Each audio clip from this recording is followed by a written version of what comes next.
हंसे गुरोर्मयि भक्तानुवृत्त्या वित्रिंस्तया द्वन्द्वतितिक्षया च सर्वत्र जन्तर्व्यसनावगत्या जिज्ञासया तपोस्या निवित्या मत्कर्मभिमत्कथया च नित्यं मद्देव संज्ञात् गुणकीर्तनान्मे निर्वैरसाम्ये पशमेन पुत्रा जिहासया देहगेहात्मबुद्धये आध्यात्मयोगेन विविक्तसेवया प्राणेन्द्रियात्माभिजयेन सद्धृक् यद्श्रद्धया ब्रह्मचर्येण सस्यत् असम्प्रमादेन जमेन वाचम् सर्वत्र मद्भावविचक्षणेन ज्ञानेन विज्ञानविराजितेन योगेन धृत्युद्यमसत्ययुक्त लिंगं वापयत् कुशल अमाख्यम। টোটাল 4টি শ্লোক একসঙ্গে আছে, 10, 11, 12, 13। অনুবাদ। ঋষভদেব বলছেন, হে পুত্রগণ, আধ্যাত্মিক চেতনার অতি উন্নত পরমহংসকে গুরুদেব রূপে বরণ করা উচিত। এইভাবে পরমেশ্বর ভগবান আমার প্রতি শ্রদ্ধা ও ভক্তিপরায়ণ হও। ইন্দ্রিয় সুখভোগের প্রতি বিরক্ত হয়ে সুখ দুঃখ শীত উষ্ণ এই দ্বন্দ্বভাব সহ্য করো। স্বর্গলোক থেকে উন্নীত হলেও জীব যে দুঃখ দুর্দশার বন্ধন থেকে মুক্ত হতে পারে না, সেই কথা হৃদয়ঙ্গম করার চেষ্টা করো। তত্ত্বানুসন্ধান করো, তারপর ভক্তি লাভের জন্য সব রকম তপস্যা করো। ইন্দ্রিয় সুখভোগের সমস্ত প্রচেষ্টা পরিত্যাগ করে ভগবানের সেবায় যুক্ত হও। ভগবানের কথা শ্রবণ করো এবং সর্বদা ভক্ত সঙ্গে ভগবত ভক্তের সঙ্গ করো। ভগবানের মহিমা কীর্তন করো এবং চিন্ময় স্তরে সকলকে সমদৃষ্টিতে দর্শন করো। শত্রুতা বর্জন করো এবং ক্রোধ ও শোক দমন করো। দেহ গেহ ইত্যাদিতে মমত্ব বুদ্ধি পরিত্যাগ করে শাস্ত্র অধ্যয়ন করো। নির্জন স্থানে বাস করো এবং প্রাণ মন ও ইন্দ্রিয় সর্বতভাবে সংযত করার অভ্যাস করো। শাস্ত্রের প্রতি পূর্ণ শ্রদ্ধাপরায়ণ হও এবং সর্বদা ব্রহ্মচর্য পালন করো। অনর্থক বাক্যলাভ বর্জন করে কর্তব্য কর্ম সম্পাদন করো। সর্বদা ভগবানের কথা চিন্তা করো এবং উপযুক্ত পাত্র থেকে জ্ঞান অর্জন করো। এইভাবে ভক্তিযোগ সাধন করে ধৈর্য যত্ন বিবেকযুক্ত হলে তোমরা অহংকার থেকে মুক্ত হবে। বাবা, অনেক কিছু উপদেশ পিতা ঋষভদেব তার পুত্রদের উদ্দেশ্যে দিচ্ছেন। তাৎপর্য, এই 4টি শ্লোকে ঋষভদেব তার পুত্রদের বলেছেন কিভাবে অহংকার ও ভববন্ধন থেকে মুক্ত হয়ে যে স্বরূপ বিভ্রম তা থেকে মুক্ত হতে পারেন। উপরোক্ত বিধিনিষেধ অনুশীলনের ফলে মানুষ ধীরে ধীরে সংসার বন্ধন থেকে মুক্ত হতে পারে। এই সমস্ত বিধিনিষেধ অনুশীলনের ফলে জড়দেহের বন্ধন থেকে লিঙ্গ ব্যাপেহাত মুক্ত হয়ে চিন্ময় স্বরূপ লাভ করা যায়। প্রথমে গুরুদেবের আশ্রয় গ্রহণ করতে হয়। সেই সম্বন্ধে শ্রীল রূপ গোস্বামী তার ভক্তি রসামৃত সিন্ধু গ্রন্থে বলেছেন, শ্রী গুরু পদাশ্রয় জড়জগতের বন্ধন থেকে মুক্ত হতে হলে গুরুদেবের শরণাগত হতে হয়। তদ বিজ্ঞানার্থম স গুরুম এভাবিগচ্ছেদ। শ্রী গুরুদেবের কাছে তত্ত্ব অনুসন্ধান করে তার সেবা করে পারমার্থিক জীবনে উন্নতি লাভ করা যায়। কেউ যখন ভগবত ভক্তিতে যুক্ত হন তখন স্বভাবতই আহার নিদ্রা সাজসজ্জাদি ব্যক্তিগত সুখ স্বাচ্ছন্দ্যের প্রতি তার আসক্তি হ্রাস পায়। ভগবত ভক্তের সঙ্গ প্রভাবে আধ্যাত্মিক স্তরে স্থিত থাকা যায়। মত সেব সংজ্ঞাত শব্দটি তাৎপর্যপূর্ণ। তথাকথিত বহু ধর্ম রয়েছে যাতে বিভিন্ন দেবদেবীর পূজা করা হয়, কিন্তু এখানে সৎসঙ্গ বলতে শ্রীকৃষ্ণই যার আরাধ্য শিববিগ্রহ, কেবল তারই সঙ্গ বোঝানো হয়েছে। আর একটি গুরুত্বপূর্ণ শব্দ হচ্ছে যে দ্বন্দ্ব তিতিক্ষা। জীব যতক্ষণ পর্যন্ত জড়জগতে থাকে ততক্ষণ তাকে জড়দেহের সুখ ও দুঃখ ভোগ করতে হয়। তাই শ্রীকৃষ্ণ ভগবান ভগবদ্গীতায় বলেছেন, তাম তিতিক্ষাস্য ভারত। এই জড়জগতের অনিত্য সুখ এবং দুঃখকে কীভাবে সহ্য করতে হয় তার শিক্ষা লাভ করা প্রয়োজন। পরিবারের প্রতি অনাসক্ত হয়ে ব্রহ্মচর্য পালন করা অবশ্য কর্তব্য। শাস্ত্রের নির্দেশ অনুসারে ধর্মপত্নীর সঙ্গে সঙ্গ করা কর্তব্য করা হলেও তা ব্রহ্মচর্য, কিন্তু অবৈধ স্ত্রীর সঙ্গে ধর্ম বিরুদ্ধ এবং তার ফলে পারমার্থিক উন্নতি ব্যাহত হয়। আরেকটি গুরুত্বপূর্ণ শব্দ হচ্ছে বিজ্ঞান বিরাজিত। সব কিছুই অত্যন্ত বিজ্ঞানসম্মতভাবে এবং সচেতনভাবে করা উচিত। মানুষকে আত্মতত্ত্ববেত্তা হওয়া উচিত, এইভাবে জড়বন্ধন থেকে মুক্ত হওয়া যায়। শ্রীমধ্যাচার্য বলেছেন এই 4টি শ্লোকের মূল অর্থ হচ্ছে ইন্দ্রিয় তর্পণের জন্য বাসনাযুক্ত কর্ম থেকে বিরত হয়ে সর্বদা ভগবানের প্রেমময় সেবায় যুক্ত হওয়া উচিত, অর্থাৎ ভক্তি যোগ হচ্ছে মুক্তির পন্থা। শ্রীমধ্যাচার্য অধ্যাত্ম থেকে উদ্ধৃতি দিয়েছেন, আত্মনবিহিতম কর্ম বর্জয়িত্যা ন কর্মণ কামস্য পরিত্যাগ নিরীহতা উত্তমা। আত্মার কল্যাণের জন্যই কর্ম করা উচিত, কার্য করা উচিত এবং অন্য সমস্ত কার্যকলাপ পরিত্যাগ করা উচিত। কেউ যখন এই স্থিতি লাভ করেন তখন তিনি বাসনা রহিত হন। প্রকৃতপক্ষে জীব সর্বতভাবে বাসনা মুক্ত হতে পারে না, কিন্তু তিনি যখন কেবল আত্মার মঙ্গলের বাসনা করেন তখন তাকে বাসনা রহিত বলা হয়। আধ্যাত্মিক জ্ঞান হচ্ছে জ্ঞান বিজ্ঞান সমন্বিত। কেউ যখন পূর্ণরূপে জ্ঞান এবং বিজ্ঞান সমন্বিত হন তখন তিনি পূর্ণতা প্রাপ্ত হন। জ্ঞান শব্দটির অর্থ হচ্ছে পরমেশ্বর ভগবান শ্রী বিষ্ণুকে পরম পুরুষ বলে জানা।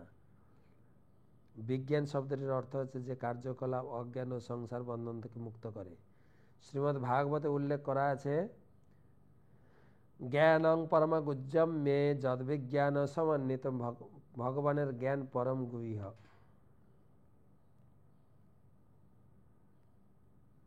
এবং সেই পরম জ্ঞানের দ্বারা তাকে জানা যায়। তা সমস্ত জীবের মুক্তির পথ সুগম করে। ভগবদ্গীতায় সেই সম্বন্ধে বলা হয়েছে, জন্ম কর্ম চ মে দিব্যম এবং যো ব্যক্তি তত্ত্বতঃ তত্তদেহং পুনর্জন্ম নৈতি মামেতি সোহর্জুন। হে অর্জুন, যে ব্যক্তি তত্ত্বগতভাবে জানে যে আমার জন্ম কর্ম দিব্য, সে তার দেহত্যাগ করার পর আর জড়জগতে জন্মগ্রহণ করে না, পক্ষান্তরে সে আমার নিত্য ধাম প্রাপ্ত হয়। হরি বল। অনেক নির্দেশাবলী পিতা ঋষভদেব তার পুত্রদের উদ্দেশ্যে প্রদান করেছেন। ভক্তি করতে গেলে কি প্রয়োজন। তো আজকে আমরা দ্বাদশ অধ্যায় আলোচনা করব। ছোট অধ্যায়, কিন্তু সমস্ত গীতার সারাংশ বলতে পারেন। তো বিশেষ করে গীতার 6টা অধ্যায় করে 3টা সেকশন। প্রথম 6 অধ্যায়ে কর্ম, মাঝখানে 6 অধ্যায়ে ভক্তি, শেষ 6 অধ্যায়ে জ্ঞান। এই মাঝখানে 6 অধ্যায়ে ভক্তির সারাংশ এই অধ্যায়ে 20টা শ্লোকে ভগবান বর্ণনা করছেন। তো প্রথমে গুরু মহারাজের চরণে প্রণাম জানাই। নমো বিষ্ণুপাদায় কৃষ্ণ পৃষ্ঠায় ভূতলে শ্রীমতে জয় পতাকা স্বামী নীতি নামী নমাচার্য পাদায় নিতাই কৃপাপদায়িনে গৌর কথা ধামদায় নগর গ্রাম তারিণে।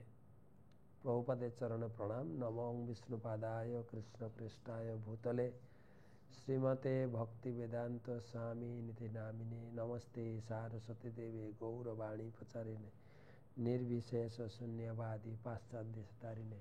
जय श्री कृष्ण चैतन्य प्रभु नित्यानंद श्री अद्वैत गदाधर शिवासदि श्री गौर भक्तबिंद। हरे कृष्णा कृष्ण कृष्ण हरे हरे, हरे राम राम राम हरे। ओं नमो भगवते वासुदेवाय, ओं नमो भगवते वासुदेवाय, ओं नमो भगवते वासुदेव। नारायण नमस्कृत्य पंचैव नरोत्तमं देवीं सरस्वती। তো আজকে আমরা এখনো মালয়েশিয়াতে রয়েছি।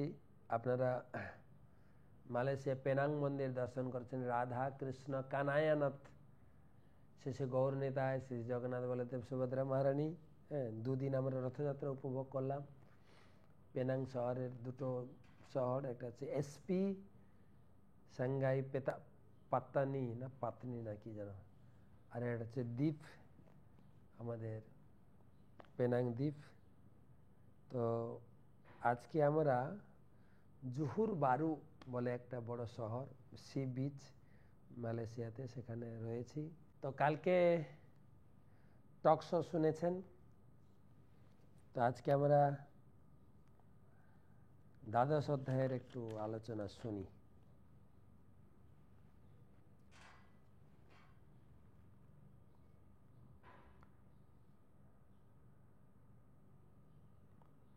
ভগবান শিব বললেন, হে পার্বতী, আমি তোমার নিকট ভগবদ্গীতা দ্বাদশ অধ্যায়ের অপূর্ব মাহাত্ম্য আলোচনা করব।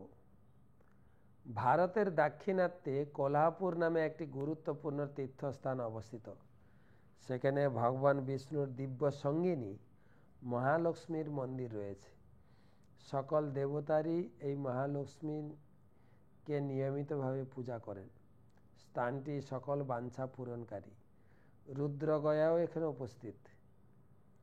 একদিন ঘটনাক্রমে এক যুবক রাজপুত্র সেখানে উপস্থিত হলেন। রাজপুত্রের স্বর্ণের মতো উজ্জ্বল শরীর ও অতি সুন্দর দুটি চোখ, বলিষ্ঠ স্কন্ধ, বিস্তৃত বক্ষ এবং বাহু দুটি যেমন লম্বা তেমনি শক্তিশালী। কোল্হাপুরে পৌঁছায় তিনি প্রথমে মণিকান্ত সরোবরে অবগাহন করে তার পিতৃপুরুষদের পূজা করলেন। তারপর মহালক্ষ্মীর মন্দিরে গিয়ে দেবীকে প্রণতি জানিয়ে প্রার্থনা করলেন, দয়াময়ী, ত্রিলোক পূজিতা, সকল সৌভাগ্যদায়িনী, সৃষ্টি জননী, হে দেবী, তোমার জয় হোক। হে সকল জীবের আশ্রয়, সকল বাসনা পূরণকারিণী, হে ত্রিলোক পালক, অচ্যুত বিস্ময়কর শক্তি, তুমি পরম শ্রেষ্ঠা দেবী। হে ভক্তত্রাতা, তোমার জয় হোক। হে দেবী, তুমি ভক্তের মনোবাঞ্ছা পূরণকারিণী এবং তুমি সকল ভক্তকে অচ্যুতের সেবায় নিযুক্ত করেছ। তুমি নিত্য ও সকল পতিত আত্মার মুক্তিদায়িনী, তোমার জয় হোক। ত্রিলোকের কল্যাণ ও সংরক্ষণের জন্য হে দেবী, তুমি অম্বিকা, ব্রহ্মা, বৈষ্ণবী, মহেশ্বরী, বরাহী, মহালক্ষ্মী, নরসিংহী, ইন্দ্রী, কুমারী, চণ্ডিকা, লক্ষ্মী, সাবিত্রী, চন্দ্রকলা, রোহিণী, পরমেশ্বরী, কত রূপ ধারণ করেছ। অনন্ত মহিমাশালিনী, তোমার জয় হোক। অনুগ্রহ করে আমার প্রতি কৃপাবারি বর্ষণ করো। এরূপ প্রার্থনা শুনে মহালক্ষ্মী ও সন্তুষ্ট হয়ে রাজপুত্রকে বলে, হে রাজকুমার, আমি তোমার প্রতি খুবই প্রসন্না। তোমার ইচ্ছা মতো আমার কাছ থেকে বর প্রার্থনা করো। রাজপুত্র বললেন, হে ত্রিলোক মাতা, আমার পিতা রাজা বৃহদ্রথ অশ্বমেধ নামে এক বিখ্যাত যজ্ঞ সম্পাদন করেছিলেন, কিন্তু যজ্ঞ পূর্ণ হবার পূর্বে অসুস্থতাবশত তিনি পরলোক গমন করেন। এদিকে আমার অশ্বমেধ যজ্ঞ সম্পূর্ণ না হতেই পৃথিবী ভ্রমণরত যজ্ঞের পবিত্র অশ্ব কে বা কারা চুরি করলো, অশ্বের অন্বেষণে আমি চতুর্দিক লোক পাঠালাম, কিন্তু তারা ব্যর্থ হয়ে ফিরে এলো। তারপর আমি পুরোহিতদের অনুমতি নিয়ে তোমার সাহায্য প্রার্থনা করতে তোমার কাছে এলাম। দয়া করে কিভাবে আমি অশ্ব ফিরে পাবো এবং যজ্ঞ সম্পূর্ণ করে আমার পিতার ইচ্ছা পূর্ণ করব জানাও। মহালক্ষ্মী বললেন, হে মহান রাজকুমার, আমার মন্দির দ্বারের পাশে যে সিদ্ধ সমাধি আছে, এক অতি উন্নত ব্রাহ্মণ বাস করেন, তিনি তোমার ইচ্ছা পূর্ণ করতে পারবেন। মহালক্ষ্মীর কথা শুনে রাজকুমার সিদ্ধ সমাধির বাসস্থানে গিয়ে তাকে প্রণাম করলেন। প্রণাম করার পর হাত জোড় করে তিনি নীরবে সমাধির তার সামনে দাঁড়ালেন। সিদ্ধ সমাধি তখন বললেন, মাতা মহালক্ষ্মী তোমাকে এখানে পাঠিয়েছেন, তাই আমি তোমার মনোবাঞ্ছা পূর্ণ করব। তারপর কিছু মন্ত্র উচ্চারণ করে সিদ্ধি সমাধি সব দেবতাদের তার সম্মুখে হাজির করালেন। রাজকুমার দেখলেন সমস্ত দেবতারা সিদ্ধ সমাধির সামনে হাজির হয়ে তার নির্দেশের অপেক্ষা করছেন। সিদ্ধ সমাধি সেই দেবতাদের বললেন, হে দেবগণ, রাজকুমারের যজ্ঞের অশ্বটি দেবরাজ ইন্দ্র অপহরণ করেছেন, দয়া করে অশ্বটিকে এখানে এনে দিন। তৎক্ষণাৎ দেবতারা সেই অশ্বটিকে তার সামনে হাজির করলেন। সিদ্ধ সমাধি তখন তাদের বিদায় দিলেন। রাজকুমার এই সকল অদ্ভুত ঘটনা থেকে সিদ্ধ সমাধির পায়ে পড়ে জানতে চাইলেন, কি করে এমন শক্তি আপনি আয়ত্ত করেছেন যা পূর্বে কখনো দেখিনি বা শুনিনি। হে মহামণি, অনুগ্রহ করে আমার নিবেদন শুনুন। আমার পিতা রাজা বৃহদ্রথ অশ্বমেধ যজ্ঞ শুরু করার আগে অপ্রত্যাশিতভাবে মারা যান। আমি তার দেহ বিশুদ্ধ ফুটন্ত তেলে রেখে দিয়েছি, আপনার ইচ্ছা হলে কৃপা করে তাকে জীবন দান করুন। একথা শুনে সিদ্ধ সমাধি একটু মুচকে হাসলেন এবং বললেন, চলো দেখি আমি কোথায় চলো দেখি আসি কোথায় তোমার পিতার দেহটি রয়েছে। সেখানে পৌঁছানোর পর সিদ্ধ সমাধি হাতে অল্প জল নিয়ে মন্ত্র উচ্চারণ করে বজ্রের মন্ত্র উচ্চারণ করে বৃহদ্রথের মৃতদেহের অবস্থাকে ছিটিয়ে দিলেন। মাথায় জলের ছোঁয়া লাগার সঙ্গে সঙ্গে রাজা উঠে বসে সিদ্ধ সমাধির কাছে জানতে চাইলেন, হে মহান ভক্ত, আপনি কে? রাজপুত্র অনুমতি বিলম্বে সমস্ত ঘটনার কথা পিতাকে জানালেন। সকল বিবৃতি শুনে রাজা বারবার সিদ্ধ সমাধিকে প্রণাম জানিয়ে জিজ্ঞাসা করলেন, এই ঐশ্বরিক শক্তি লাভের জন্য কি তপস্যা বা সাধনা করেছেন? সিদ্ধ সমাধি উত্তর দিলেন যে, হে প্রিয় রাজা বৃহদ্রথ, আমি প্রতিদিন ভগবদ্গীতার 12 অধ্যায় পাঠ করি। এই সকল কথা শুনে মহান ভক্ত সিদ্ধ সমাধির কাছ থেকে ভগবদ্গীতার 12 অধ্যায় পাঠ ও অনুশীলন শিক্ষা করলেন। কালক্রমে রাজা এবং রাজপুত্র উভয়ই ভগবান শ্রীকৃষ্ণের পাদপদ্ম লাভ করলেন। ভগবদ্গীতার 12 অধ্যায় প্রতিদিন পাঠ করে অনেকেই সর্বোচ্চ লক্ষ্য ভগবান শ্রীকৃষ্ণের চরণ কমলে ভক্তি লাভ করেছেন। হরি বল। 12 অধ্যায়।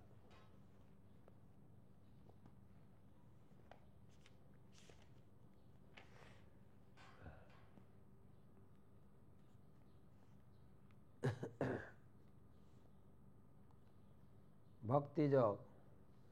अर्जुन उवाच एवं सततयुक्ता जे भक्त्यास्तं पर्युपासते जे चापि अक्षर अव्यक्तम तेषां के যোগবিত্তমা।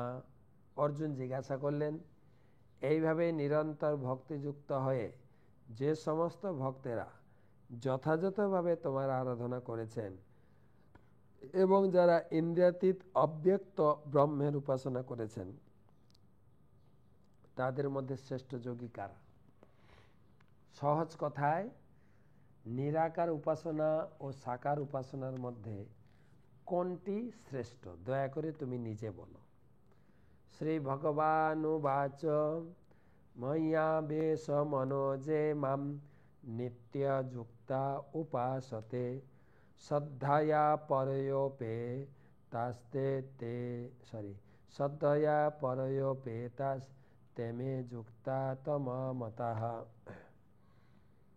ভগবান বললেন, যারা আমার সাকার উপাসনা করেন তারা হচ্ছে শ্রেষ্ঠ আমার মতে। আপনি বলতে পারেন না অমুকরা বলে নিরাকার শ্রেষ্ঠ, তো ভগবান বলছেন যে যা বলুক আমার মতে সাকার উপাসনা শ্রেষ্ঠ। তাহলে নিরাকার উপাসনাটা কি?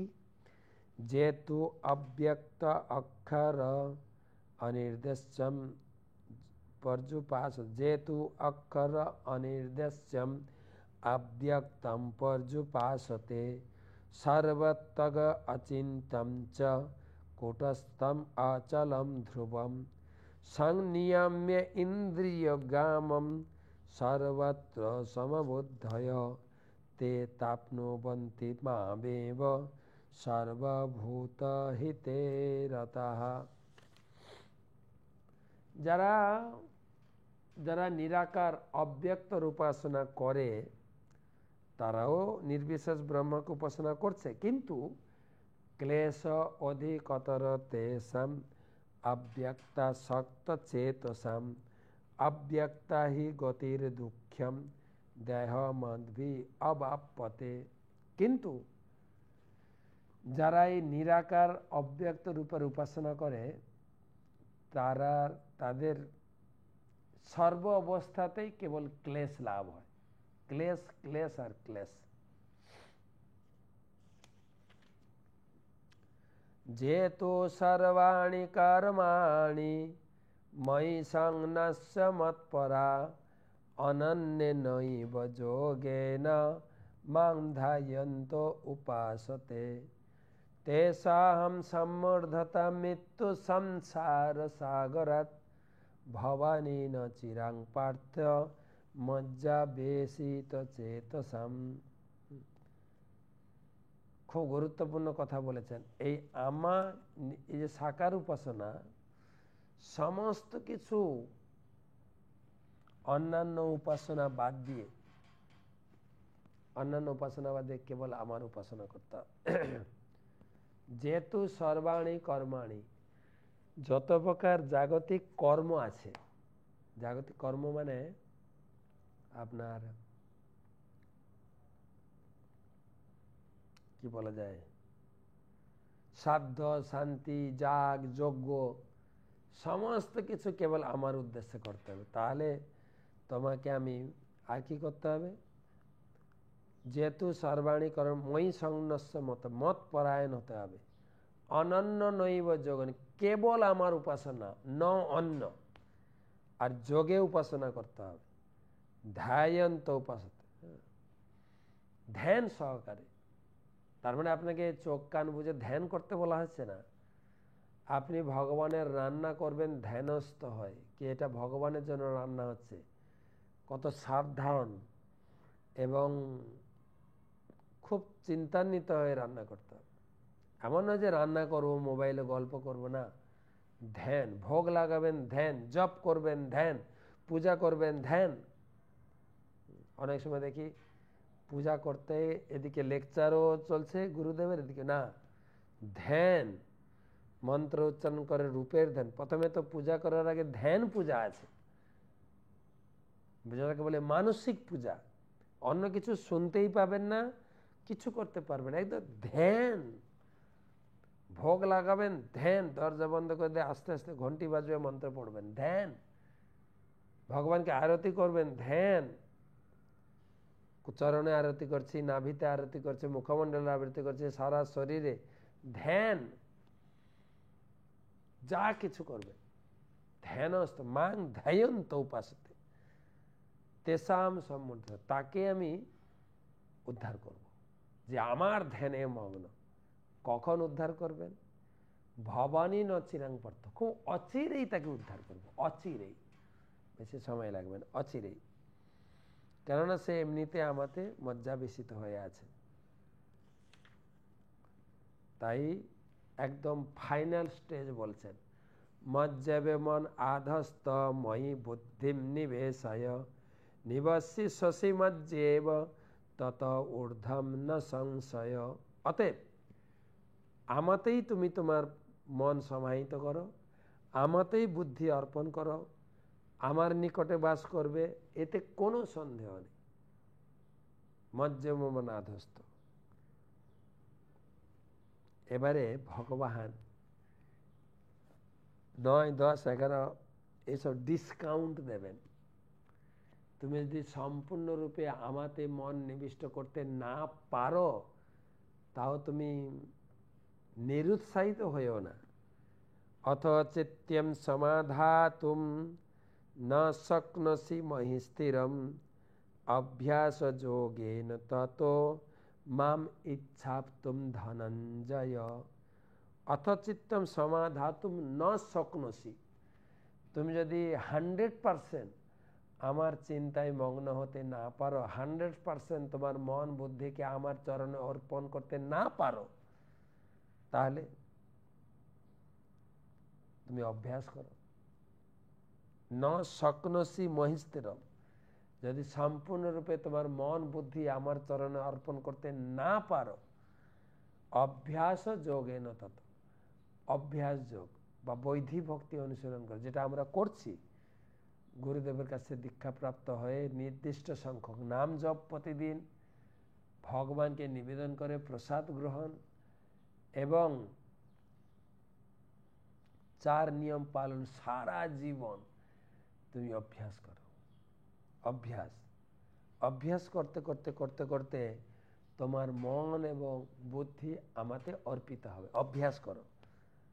সেজন্য বলছে অথ চিত্যম সমাধাতুম ন শক্নসি মহি স্থিরম অভ্যাস যোগেন তত মাম ইচ্ছাপ্তুম ধনঞ্জয়।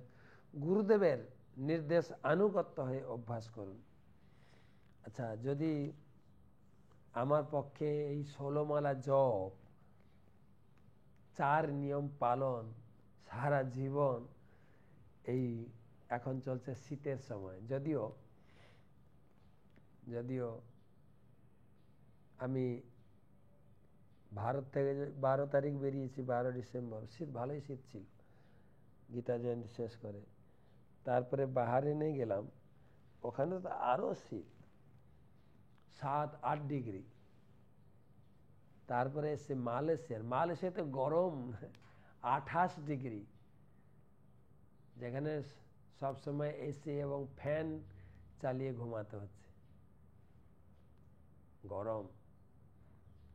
তো যদি শীতের দিন চলছে ভারতে, বাংলাদেশে বা অন্যান্য জায়গায়, এই শীতের দিনে আমরা তো মোটামুটি শীতকে ঠেকানোর জন্য রাত্রে কম্বল, দিনের বেলা সোয়েটার, চাদর, মাফলার, সক্স, কত কিছু ব্যবহার করছে। কিন্তু যিনি পূজারী, তিনি তো সেই খালি গায়ে তাকে আরতি করতে, মোজাও পরতে পারবেন না, মাফলার, টুপি কিছুই, খালি গায়ে একটা পাতলা উত্তরী গায়ে জড়িয়ে ভগবানের আরতি করছেন কাঁপতে কাঁপতে। এই যে কষ্ট, এটা আমার দ্বারা সম্ভব না, আমার দ্বারা অভ্যাস সম্ভব নয়। তখন ভগবান ডিসকাউন্ট দিয়েছেন 11 নম্বর শ্লোকে, অথৈতৎ অপি আসক্তসি কর্তুং মজ্জগ আশ্রিত সর্বকর্ম ফলম ত্যাগম তত কুরু যতাত্মমান। তুমি যদি এই অভ্যাস করতে সমর্থ না হও, আমার দ্বারা ওইসব হবে না। হ্যাঁ, সারা জীবন নিরামিষ খাওয়া, 16 মালা জপ করা, ভোরে স্নান করা হবে না। তখন ভগবান বলছেন, মাঝে মাঝে এসে আমার কর্ম করে দিয়ে যাও মন্দিরে, মত কর্ম সর্ব কর্তুম মজ্জগ আশ্রিত। না 10 নম্বর বাদ গেছে তো, সরি, আগে 10। অভ্যাসপি অসমর্থসি মৎকর্ম পরম ভব মদর্থমপি কর্মাণি কর্মম সিদ্ধিম অবাপসি। তুমি যদি অভ্যাস করতে না সমর্থ, আমার জন্য কর্ম করো, মাঝে মাঝে মন্দিরে এসে সেবা করে দিয়ে যাও, মাঝে মাঝে এসে সবজি কেটে দিয়ে যাও, মন্দির উঠোন পরিষ্কার করে দিয়ে যাও, উৎসব অনুষ্ঠানে এসে সাজিয়ে দিয়ে যাও, প্রসাদ সার্ভিস করো, জায়গাটা পরিষ্কার করে দাও, হ্যাঁ, ভগবানের জন্য রান্না করে দিয়ে যাও। মত কর্ম পরম ভব, অত্যন্ত নিষ্ঠাপরায়ণ হয়ে যতটুকু সময় পাও আমার জন্য কর্ম করো। কর্ম করতে করতে করতে করতে তুমি সিদ্ধি লাভ করো আমার জন্য। তাহলে প্রথম ছিল মন বুদ্ধি আমার চরণে অর্পণ করো। সেকেন্ড স্টেপ হচ্ছে মন বুদ্ধি অর্পণ না করতে পারলে অভ্যাস করো। থার্ড স্টেপ হচ্ছে অভ্যাস করতে না পারলে আমার জন্য কর্ম করো। অথৈতৎ অতি আসক্তসি কর্তুং মজ্জগ আশ্রিত সর্বকর্ম ফল ত্যাগ তত করু যথাত্মান। আর কর্ম করতে যদি না পারো, তবে আমার জন্য তুমি কর্মের ফল, অর্থাৎ তোমার ইনকামের কিছু অংশ টাকা আমার সেবায় দাও। ভগবান বলছে কিছু না করতে পারলে আমাকে ডোনেশন দাও, হ্যাঁ, যাতে আমাদের মন্দিরে বড় বড় উৎসব হবে, ফেস্টিভ্যাল হবে, এবং আমার মন্দির চলবে কি করে, তুমি ডোনেশন দাও, ইনকামের কিছু অংশ। তা যারা ডোনেশন করে তারাও ভক্তিযোগে যুক্ত। আর যদি ডোনেশন করতে না পারো, শ্রেয় হি জ্ঞান অভ্যাসাৎ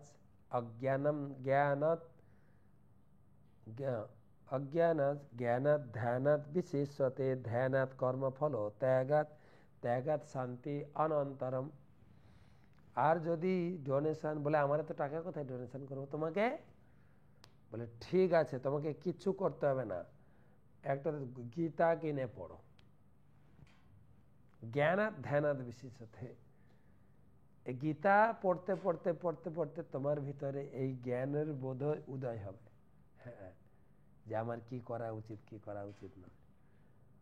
ভগবান কত ছাড় দিলেন দেখেন, একদম 9 নম্বর শ্লোক থেকে 8 নম্বর শ্লোক থেকে। তুমি তোমার মনকে ফিক্সড করো, মন বুদ্ধিকে আমার সেবায়।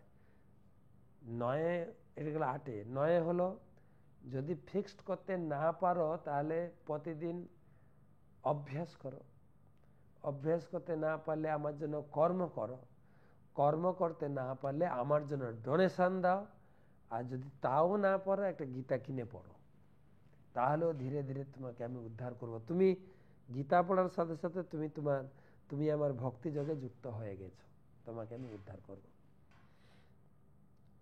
তো এই গেল গীতার ভক্তি শতকের সারাংশ কথা। আমি তাকে উদ্ধার করব যে সম্পূর্ণরূপে মন বুদ্ধি আমার চরণে অর্পণ করেছে, আর না পারলে অভ্যাস করবে।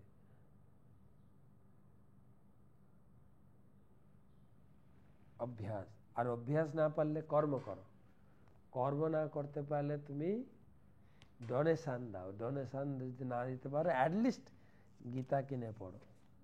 এবারে 13 থেকে 20 ভগবান তার ভক্তের গুণ কীর্তন করেছেন, এটাকে বলে ভক্তি অষ্টক। ভক্তি অষ্টক, এই 12 অধ্যায় ভক্তি অষ্টক। আমার ভক্ত কত আমার প্রিয়। অদেষ্টা সর্বভূতানাং মৈত্র করুণ এবচ নির্মম নিরহংকার সম দুঃখ সুখ ক্ষমি সন্তুষ্ট সততম যোগী যতাত্মা দৃঢ় নিশ্চয় ময়্যর্পিত মনোবুদ্ধি মদ ভক্ত সমে প্রিয়। আমার ভক্ত কারোর প্রতি দেশ নয়, দেশ করে না। তিনি মৈত্র, তিনি করুণ, তিনি নির্মম, তিনি অহংকার শূন্য, নিরহংকার, তিনি সুখ দুঃখে উদাসীন। সন্তুষ্ট সততম যোগী যতাত্মা দৃঢ় নিশ্চয় ময়্যর্পিত মনোবুদ্ধি মদ ভক্ত সমে প্রিয়। সে সবসময় সন্তুষ্ট, যোগপরায়ণ এবং যত্নের সহিত দৃঢ় নিশ্চয়, এবং আমার চরণে তার মন বুদ্ধি সবকিছু অর্পিত। সেই ধরনের ভক্ত হচ্ছে আমার খুব প্রিয়। ভগবান এখানে ভক্তের গুণকীর্তন করছেন, অপরপক্ষে থ্রেটেনিং দিচ্ছেন, এই সমস্ত গুণাবলী যদি থাকে তাহলে তুমি আমার ভক্ত, না হলে তুমি ভক্ত বলে বিবেচ্য নও। তা আমরা মিলিয়ে নেব এই সমস্ত গুণগুলো আমার মধ্যে আছে কিনা। যস্মাৎ নদী যাতে লোক লোকান নদী দ্বিজতে চজ হর্ষামর্ষ ভয়ত বেগই মুক্ত যশ সমে প্রিয়। যার থেকে কেউ উদ্বেগ প্রাপ্ত হন না, তিনি কাউকে উদ্বেগ দেন না। হর্ষ মানে আনন্দ, ক্রোধ, ভয়, উদ্বেগ এগুলো থেকে মুক্ত। পেলে যে একদম অট্টহাস্য করবে তাই না, না পেলে যে ভেঙে পড়বে তাই না, সবকিছুতে উদাসীন। অনপেক্ষ সুচির দক্ষ উদাসীন গতর ব্যথ সর্বারম্ভ পরিত্যাগী য মদ ভক্ত সমে প্রিয়। তিনি নিরপেক্ষ, তিনি সুচির দক্ষ উদাসীন উদ্বেগ শূন্য এবং সমস্ত প্রকার কর্মের ফল ত্যাগী, সেই ভক্ত আমার প্রিয়। য ন হৃষ্যতি ন দেষ্টি ন শোচতি ন কাঙ্ক্ষতি শুভাশুভ পরিত্যাগী ভক্তিমান য সমে প্রিয়।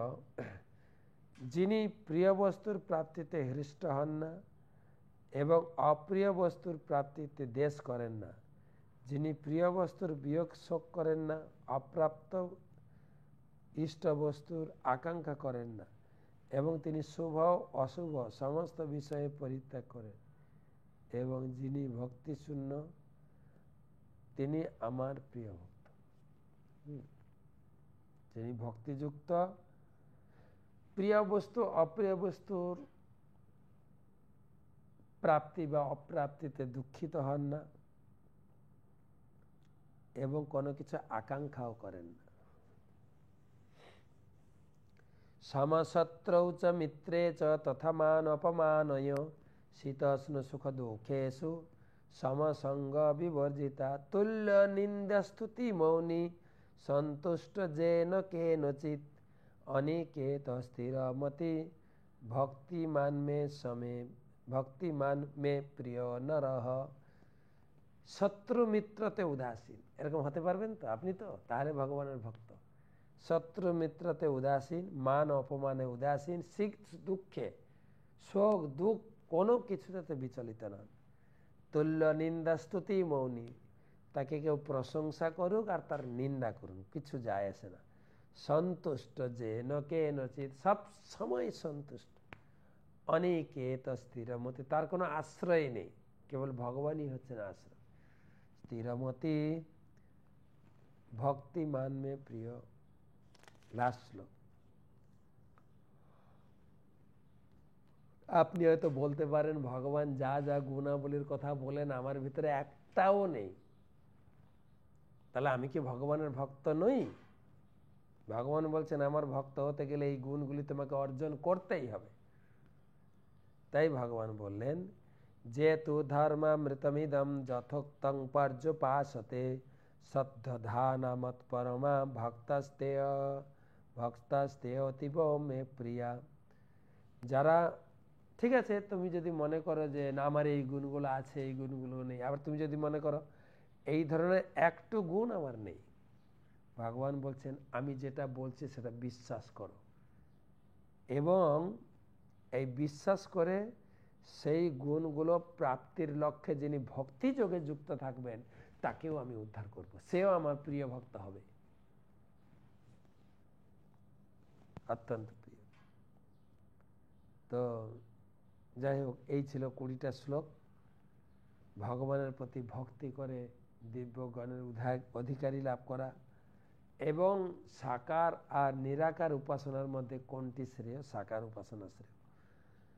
ইতি কৃষ্ণ প্রেম লাভের পন্থা বিষয়ক ভক্তিযোগ নামক ভগবদ গীতার 12 অধ্যায়ের ভক্তি বেদান্ত তাৎপর্য সমাপ্ত। যাই হোক, কালকে আমরা কাল থেকে আবার 6টা অধ্যায়, নতুন অধ্যায় শুরু হবে। তো আজকে যারা যারা গীতা পাঠিয়েছেন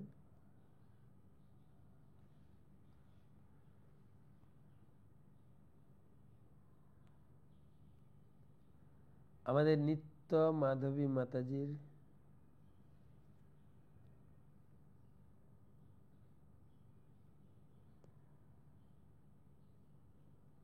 এবং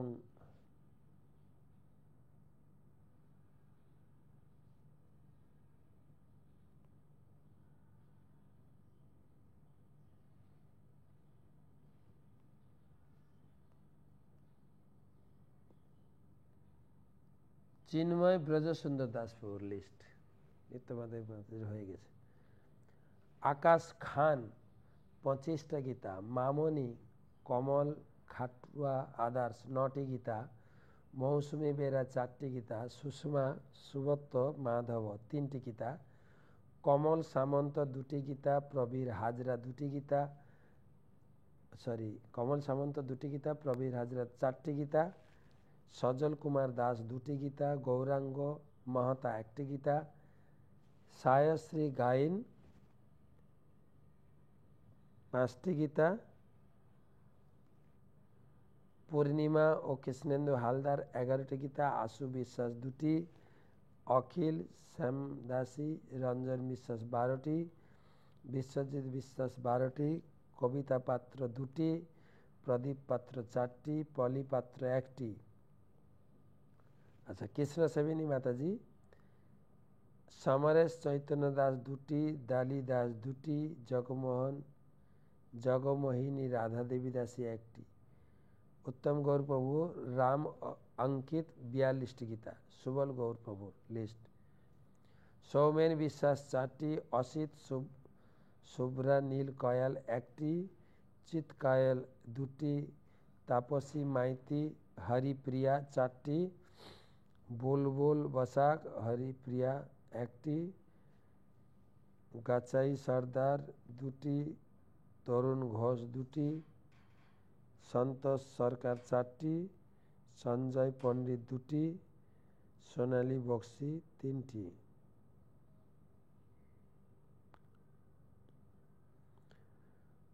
পনুলাল নস্কর 11টি। তো আজকে এই গীতাগুলি আমরা পেয়েছি। তো আপনি যারা যারা গীতা দানের নাম পড়লাম আপনাদের সকলকে জানাই আন্তরিক প্রীতি শুভেচ্ছা এবং ধন্যবাদ জানাই। এই সমস্ত গীতা আগামী কুম্ভ মেলায় এলাহাবাদ প্রয়াগে সাধুদের হাতে বিতরণ করা হবে। তো আপনাদের সাহায্যের জন্য অত্যন্ত ধন্যবাদ জানাই। ভগবান শ্রীকৃষ্ণের চরণে, গীতা বক্তা শ্রীকৃষ্ণের চরণে প্রার্থনা জানাই আপনাদের এবং আপনাদের পরিবারের মঙ্গলের জন্য। সেই সঙ্গে আমরা ত্রিবেণীতে বা কুম্ভ মেলায় বেণী মাধবের চরণে পূজা নিবেদন করব। তো আপনাদের পরিবারের মঙ্গলে জানাই হরে কৃষ্ণ কৃষ্ণ কৃষ্ণ হরে হরে, হরে রাম রাম রাম হরে হরে। ভগবান শ্রী শ্রী রাধা কৃষ্ণ কানাইনাথ গৌরনীতা এবং জগন্নাথ চরণে, জগন্নাথ বলদেব সুভদ্রা এবং সুদর্শন চক্রের চরণে আপনাদের মঙ্গল কামনা করি। এখানে আমি সেই মালয়েশিয়া পেরিয়ে এখন সিঙ্গাপুরের দিকে চলছি। সবাইকে ধন্যবাদ, কৃতজ্ঞতা জানাই। ভালো থাকবেন, সুস্থ থাকবেন। শুভরাত্রি।